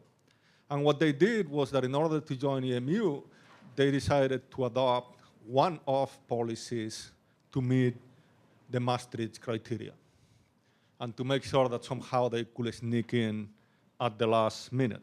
But those measures were largely insufficient to be ready for success within the monetary union. And what happened is one of the first consequences of membership was that because the premium risk declined once they became members of the monetary union, there was a convergence of interest rates. So interest rates declined dramatically from a rate that in some of these countries were 7%, 8% in the year prior to joining EMU. Suddenly they become 1%, 2%. In many cases, they were negative in real terms. So what happened with that? Then people started borrowing like crazy because it has never been cheaper to borrow than it was at this time in these countries. Parallel to that, there was a massive flow of capital to these countries. Why?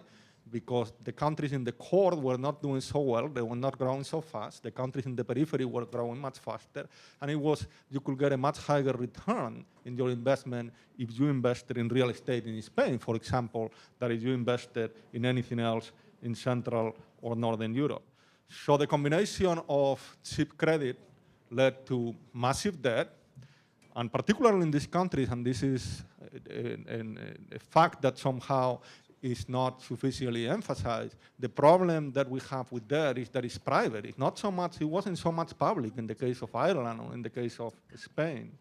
So you had the combination of very high debt, and then at the same time, the economies that because of inflation, their competitiveness is going down. So in the case of Spain, the trade deficit reached in 2006 10% of gross domestic product. So eventually it was an unsustainable situation. Too much debt, and at the same time, an unsustainable, uncompetitive situation with a very high trade deficit. When the crisis exploded, what happened? Credit dried up. And then suddenly you had to pay back and we didn't have the money. So that's eventually what led to the implosion of these economies. The second question, somehow connected, how do we regain competitiveness? Well, there are two main ways in which you can do that. You can either lower cost or you can increase productivity. Now, the fastest way to regain competitiveness is by lowering cost. How do you do that? And that's what we've been doing over the last few years in Southern Europe.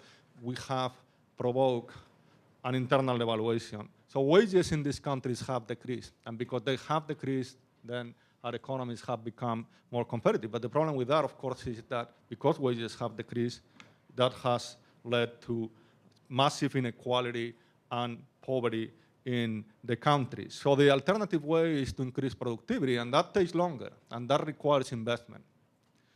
And that's the route that I think we should be taking, rather than focusing just on undercutting wages, which eventually you're going to find another country with lower wages. So I don't think that is a sustainable strategy to grow. But that has been pretty much the consequence of austerity.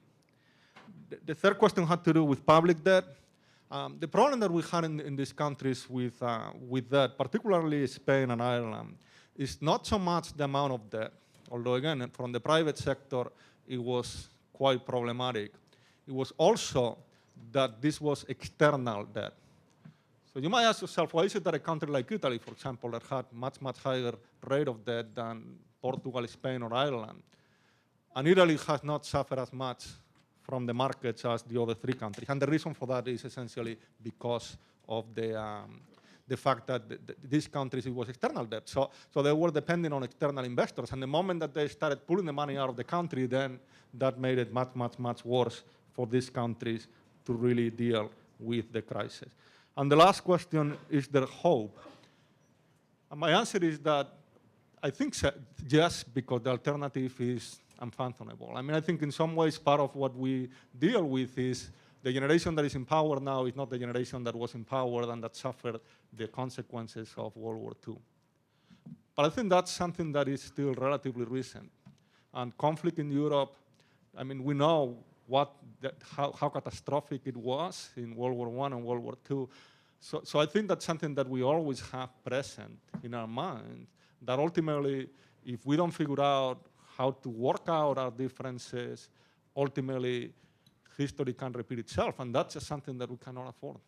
So I do think that that fear of the repetition of the past can be an extraordinarily powerful motivation to make sure that we fix the problem that we have and that we do when we need to do. Okay, regarding the two questions to me, the term secularism. Oh, yeah. Yeah, yeah. Yeah, yeah. Okay.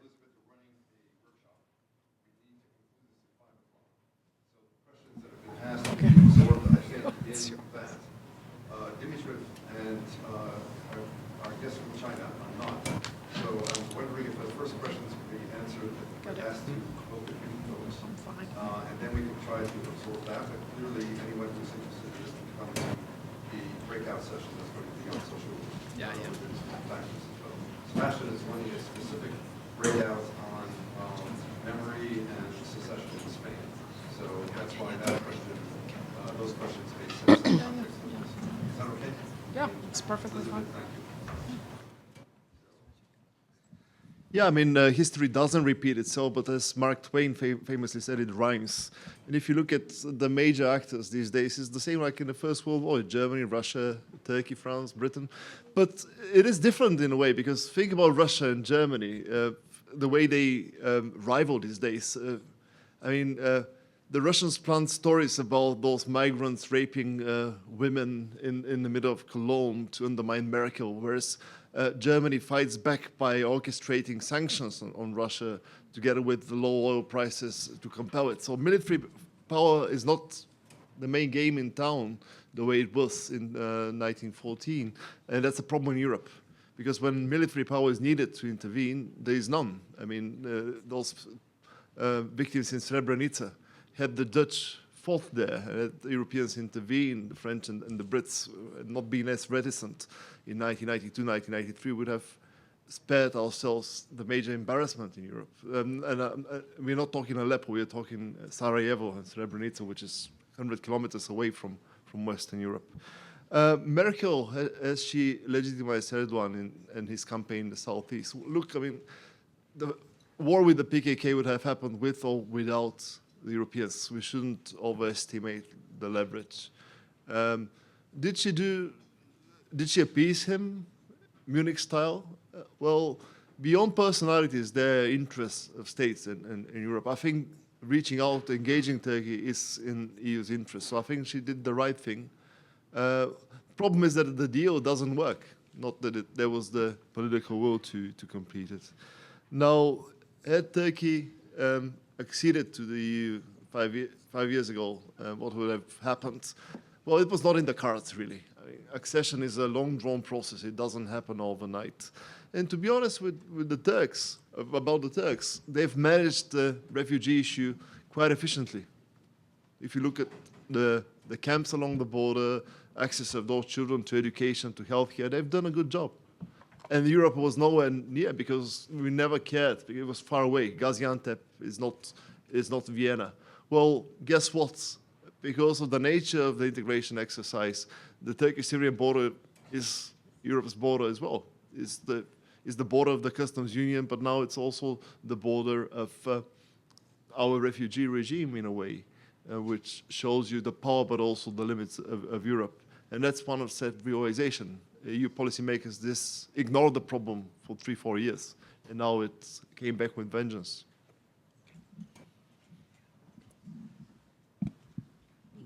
那我先说吧，一句一句。谢谢你的提问啊，我觉得这个问题是非常难的。我用中文回答，然后他会。Sorry, I'm serving as translator at the moment. Thank you. 可以吧？其实我们在中国国内呢，也是经常讨论这个关于欧洲的2个问题。 Okay, so first of all, Cody, thank you for your question. And this is a kind of a pressing question inside China right at the moment, and we are accessing the problem in 2 parts. 一个是欧洲会衰落吗？另一个是欧洲一体化能够继续吗？或者说是欧洲一体化它会面临着什么样的一个问题？ The first question is that is Europe actually going into a really huge obstacle so that it will face serious problems that it cannot solve? Second one is that European integration, what kind of problem is it actually facing? And I think myself would add that it's one of the major problems we are having at this conference. 但是我们从来没有讨论过说，随着欧洲衰落或者欧洲一体化出现问题，中国是不是会能够取代欧洲？从来没有讨论过这个问题。 But in China, we have never think of the possibility of maybe after European downfall or European trapped in a kind of obstacle, will China become the substitute of Europe, or it will China's any aspect would be of the same prestige of Europe right now?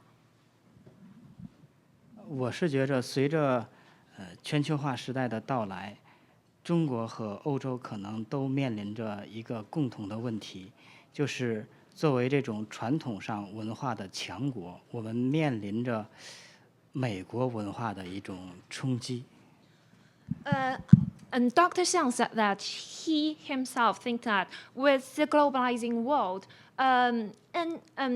continents or regions that have been known for their ancient cultures, including Europe and China, have been facing the impact of new civilizations, such as the ones inside America or other developing countries. 随着其实中国自从这个近代以来，我们面临着一种选择，就是向谁学习的问题。 长期以来，向欧洲学习，这是中国人的一个传统。我们最好的学生、最好的学者都愿意去欧洲去进行交流。Over the recent decades of years, China has always been learning from Europe, and almost ever since before China has been. And PRC has been established in 1949. Even before that, China has been sending its best scholars and students into Europe in order to learn from their cultures. 但现在这个情况大家也非常的清楚，我们最好的学者、最好的学生都要来美国学习，而不是去欧洲。以我所在的我们北京大学国际关系学院来说，很少有学生愿意再去研究欧洲的文化、欧洲的问题。 而是把主要的精力都放到了对美国问题的研究上，我觉得这应该是说我们面临着一种来自美国文化的共同的冲击。however, in the recent dozen years, China has been facing a really special attachment to America and its education system and its culture. So that, as for the case in Peking University, which is one of the really best universities in China, people are more reluctant to study the aspects of Europe. However, they are more willing to go to United States and further their studies there. So that Dr. Xiang says that in his point of view, both China and Europe are having a huge impact of American civilization at this moment. 然后我同时认为呢，中国文化可能对于欧洲的一体化或者对于欧盟的发展来说，还是有一定的意义的。我们有一句话叫做欲速则不达，可能对于它的欧洲一体化来说，这是一个需要注意的问题，就是你不要过快的发展而忽略自己自身存在的一些问题，先解决好自己的问题，然后再去尝试着去进一步的扩大自己。Also, Dr. Xiang said that there are aspects of Chinese culture which could be unanimous through any Asian culture that can, because China that can be maybe useful or applicable in the integration process of the European Union right now. China has an idiom called 欲速则不达, which means that you cannot achieve something.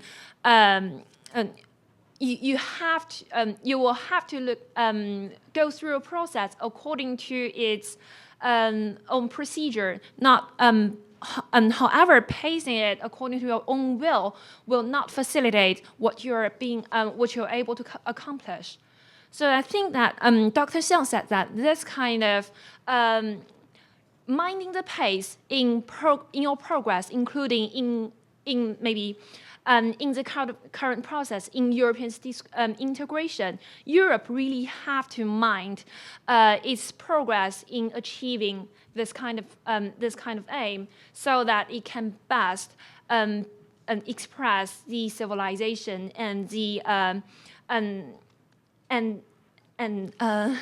sorry, words precede me right now, and so Europe can best facilitate itself as one of the major players in the world, and also exhibit its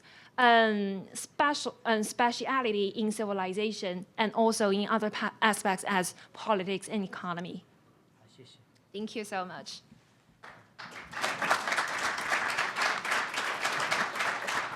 It is 5:02 now, so unfortunately we'll have to finish it here.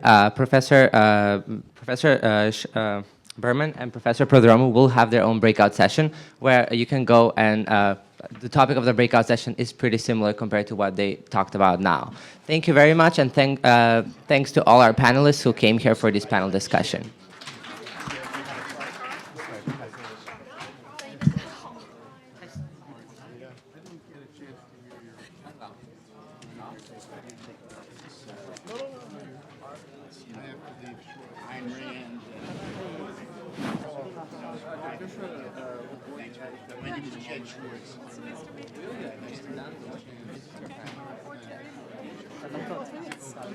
I think it's almost stated because Europe has changed. We're much more interdependent. The institutions are there to maybe. I mean, the German problem is managed in a very different way. I mean, Germany is a pivotal. I mean, you can argue World War I started because Germany occupation.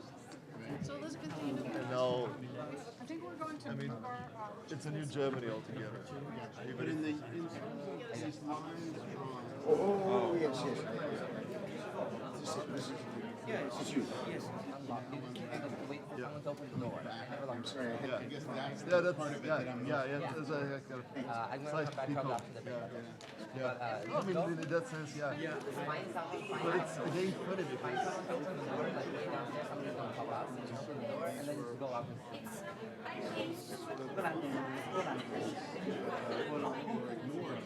Yeah.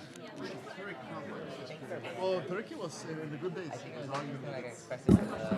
forming the region, kind of reducing the significance of borders, opening borders, trade and investment, shaping those societies.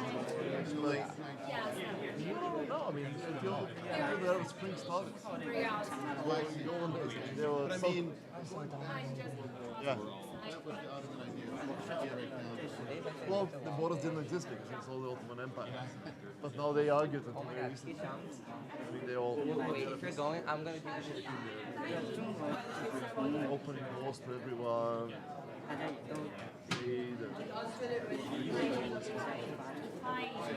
And now it has unraveled and it has. Turkey's been on the receiving end.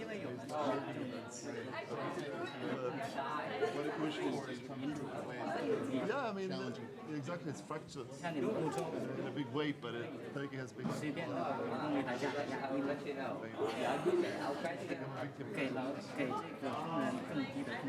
It's hardly a success. It's almost making it.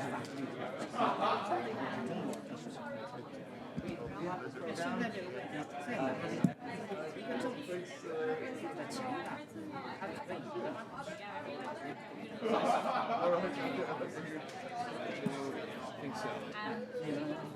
欧洲或者是整个西方世界都有绝对的权利，对绝对的利益。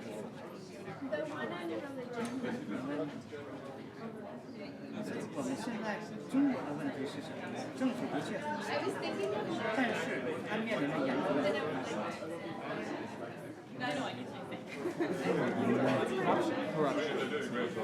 当这个腐败问题越来越严重的时候，这个政府会越来越有效。它虽然看起来很强，但